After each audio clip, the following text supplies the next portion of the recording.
evening and welcome to Biz RoundUp. I'm Tamiru Nimsal and we at our television bring a collection of business highlights. Let's have a look at the headlines. Government rules out Budget 2026, cuts deficit, hikes welfare spending. Sri Lanka attracts 1.5 million visitors by August, outpaces last year's numbers. Sri Lanka gains unprecedented UK trade edge with garment sourcing revolution. News in detail. President Anurukumar Dissanayake convened preliminary discussions recently to finalize the 2026 budget framework for the Ministry of Youth Affairs and Sports. The meeting focused on aligning funding with national development goals and youth empowerment initiatives. The high-level budget review emphasized strategic investments in three core areas: grassroots sports development, vocational training programs, and digital infrastructure for youth entrepreneurship. President Dissanayake directed officials to prioritize funding for rural sports facilities and athlete training programs ahead of upcoming international competitions. Significant attention was given to expanding the National Youth Skills Development Program, which currently trains over 50,000 annually in tech-related fields. The President stressed the need for modernizing sports infrastructure across all provinces with particular focus on cricket and volleyball training centers. Discussions also covered enhanced funding for disability-inclusive sports programs and university sports scholarships. Treasury officials confirmed that the proposed budget includes provisions for public-private partnerships to upgrade major stadiums and youth recreation centers. The meeting concluded with directives to establish a monitoring committee to ensure efficient utilization of allocated funds and measurable outcomes. The President held detailed pre-budget discussions with three other key ministries as well to shape funding priorities for 2026. The separate meetings focused on distinct proposals for women's welfare, healthcare expansion, and rural community empowerment. In the first meeting, the Ministry of Women and Child Affairs outlined initiatives aimed at strengthening childcare infrastructure, supporting women-led enterprises, and enhancing protections against gender-based violence. The President emphasized the need for targeted allocations to ensure these programs achieve measurable impacts. The Health Ministry's session highlighted critical needs in medical equipment modernization, mental health service expansion, and disease prevention campaigns. Proposals included upgrading rural clinics and investing in telehealth technologies to improve accessibility. The President stressed the importance of aligning health spending with long-term public wellness goals. Finally, the Ministry of Rural Development presented strategies focused on agricultural support, employment generation, and poverty reduction in underserved communities. Discussions included funding for local entrepreneurship and infrastructure projects designed to stimulate economic growth outside urban centers. The President directed officials to ensure transparency and efficiency in the implementation of all rural programs. These comprehensive reviews reflect the government's commitment to evidence-based budgeting that addresses pressing social needs while maintaining fiscal discipline. The finalized proposals will be incorporated into the broader 2026 budget scheduled for presentation later this year. Sri Lanka's tourism sector has welcomed 1.5 million visitors by mid-August 2025, surpassing last year's figures and signaling strong post-pandemic recovery. The milestone reflects growing global confidence in Sri Lanka as a travel destination. The latest data shows a clear upward trajectory compared to 2024, when Sri Lanka recorded 1.07 million arrivals during the same period, marking a 40% year-on-year increase. The growth builds on 2024's total of 2.05 million tourists, which itself was a 38% rebound from 2023. Key drivers include improved air connectivity, streamlined visas, and strategic marketing targeting India, the UK, and Russia, which remain the top source markets. While 2024 was a year of stabilization, 2025 is proving to be one of accelerated revival, with September's peak season expected to push arrivals closer to the 2.4 million annual target.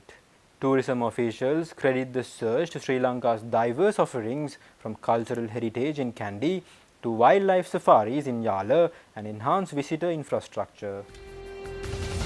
The Cabinet of Ministers has approved a 500 million rupees loan scheme offering 4% interest rates to young agricultural entrepreneurs. The initiative aims to create 50,000 new agri-businesses and reduce uncultivated land across Sri Lanka which was announced at the government press conference recently, followed by the cabinet meeting. ආයෝජන දිරිමත් කිරීම සඳහා සහනදායී මූල්‍ය පහසුකම් නොමැතිවීම කෘෂිකාර්මික අංශය ව්‍යවසායකයන් ඇති කිරීමට බාධාවක් ලෙස හඳුනාගෙන තියෙනවා. එම තත්ත්වයේ කෘෂිකර්මය සඳහා තරුණ ව්‍යවසායකයන්ගේ ආකර්ෂණය අඩුවීමට මෙන්ම වගා නොකළ ඉඩම් ප්‍රමාණය ඉහළ යාමට හා ආහාර නිෂ්පාදනය පහළ යාමට හේතු වන බව නිරීක්ෂණය වෙලා තියෙනවා. එනිසා 2025 අයවැය යෝජනාවක් පරිදි කෘෂිකර්ම හා කර්මාන්ත අංශයෙන් නියුතු ව්‍යවසායකයන් සංවර්ධනය කිරීම සඳහා සහනදායී ණය යෝජනා ක්‍රමයක් ක්‍රියාත්මක කිරීම පිණිස රුපියල් මිලියන 500ක් වෙන් කළා. මෙම ව්‍යාපෘතිය වසර 5ක් කාලයක් සඳහා ක්‍රියාත්මක වන අතර ප්‍රතිලාභියෙකුට උපරිම ණය පහසුකම් වශයෙන් රුපියල් මිලියන 5ක් ලබා දීමට යෝජනා වෙලා තියෙනවා. අදාළ සහනදායී ණය යෝජනා ක්‍රමයේ යටතේ ප්‍රතිලාභීන්ගෙන් අය කළ යුතු පොලිය හිඟ ණය මුදලින් වාර්ෂිකව 4% වෙනවා. ඒ අනුව වසර 5ක් ඇතුළත කෘෂිකාර්මික ව්‍යවසායකින් 50000ක් ගොඩනැගීමේ රජයේ අරමුණ සාක්ෂාත් කරගත හැකි වන පරිදි අදාළ සහනදායී ණය යෝජනා ක්‍රමය ලංකා බැංකුව, මහජන බැංකුව හා ප්‍රාදේශීය සංවර්ධන බැංකු සමග එක්ව ක්‍රියාත්මක කිරීමට කෘෂිකර්ම පශු සම්පත් ඉඩම් හා වාරි මාර්ග ඇමතුමා ඉදිරිපත් කළ යෝජනාවට කැබිනට් පෙරළේ අනුමැතිය ලබා දුන්නා. Stay tuned. We will return after this short commercial break.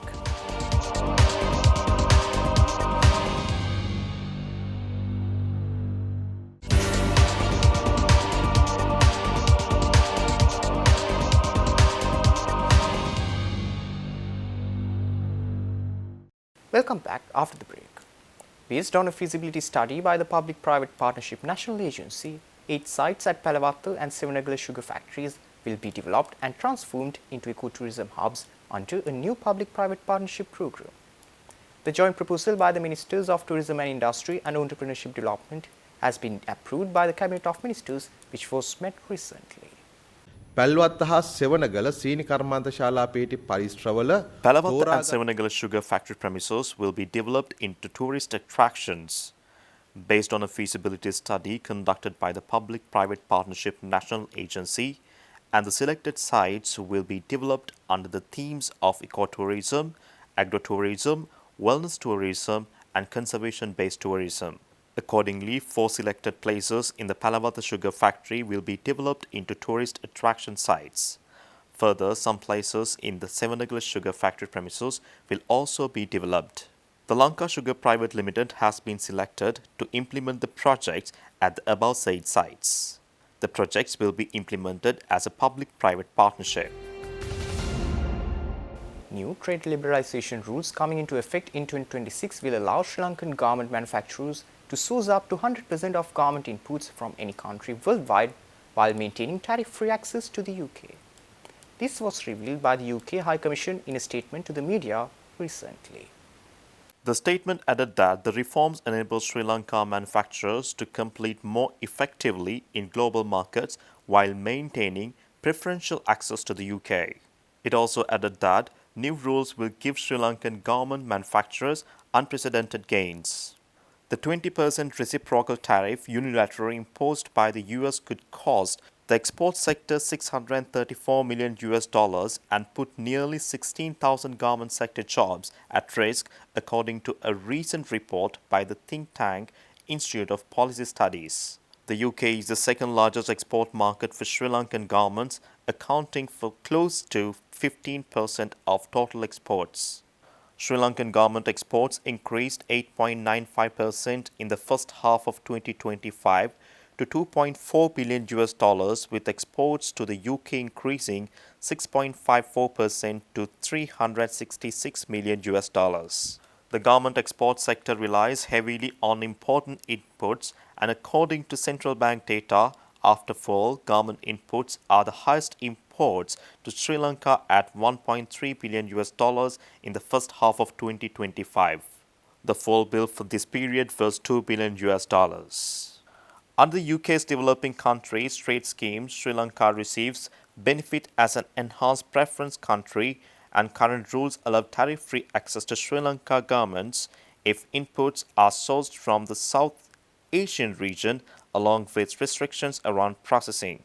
The liberalized rules will now offer enhanced preference countries, including Sri Lanka, the same product-specific rules for apparel as low-income countries, covered by the scheme, such as Bangladesh, which have comprehensive preferences. Sri Lanka Customs has achieved its highest ever monthly revenue of 235 billion rupees in July 2025, surpassing all previous records. Officials credit this to stricter import monitoring and digital clearance systems that reduced smuggling and improved compliance. The unprecedented revenue collection reflects successful implementation of the Customs Department's digital reforms, including automated valuation systems and real-time tracking of high-risk shipments. With this figure representing approximately 30% of total government tax income, the achievement strengthens Sri Lanka's fiscal position amid ongoing IMF-backed reforms. Officials from the customs noted that the revenue surge came despite reduced import volumes of non-essentials, indicating improved tariff capture rates. Economists suggest these funds could ease pressure on upcoming budget allocations for infrastructure and social programs, while demonstrating progress in curtailing trade-based revenue leaks that have historically plagued the system. Stay tuned. We will return after this short commercial break.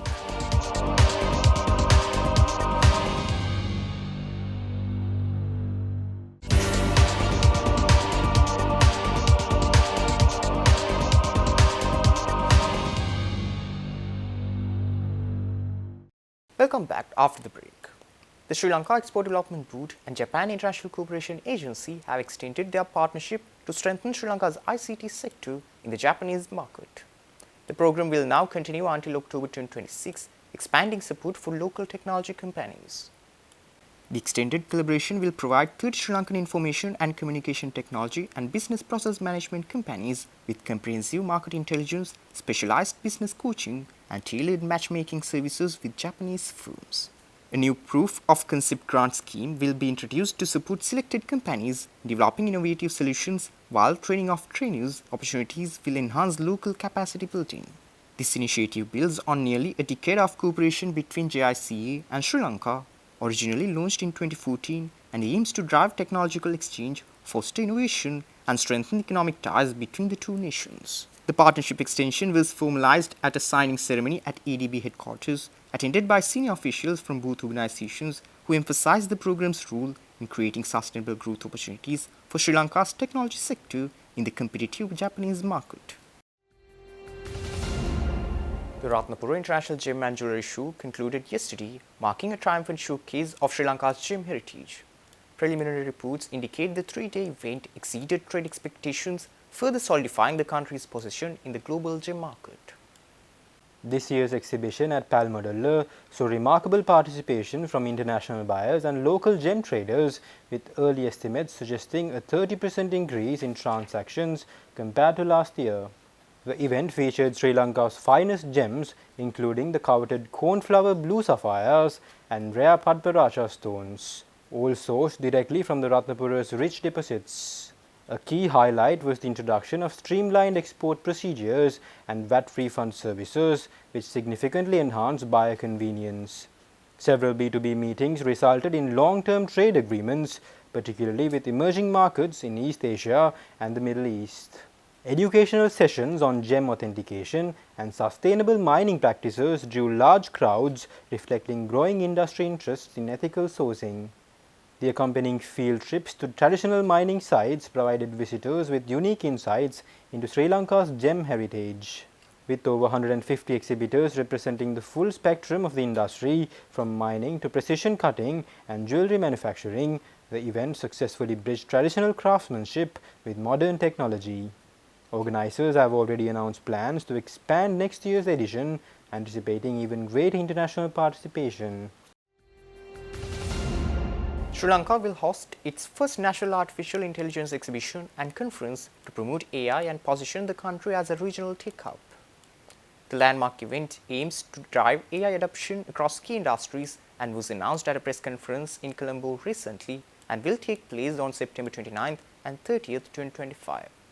Organized by the Ministry of Digital Economy, the conference will bring together government leaders, industry experts, academics and innovators to explore AI applications in sectors such as agriculture, healthcare, finance, education, manufacturing, e-commerce, hospitality and environmental management.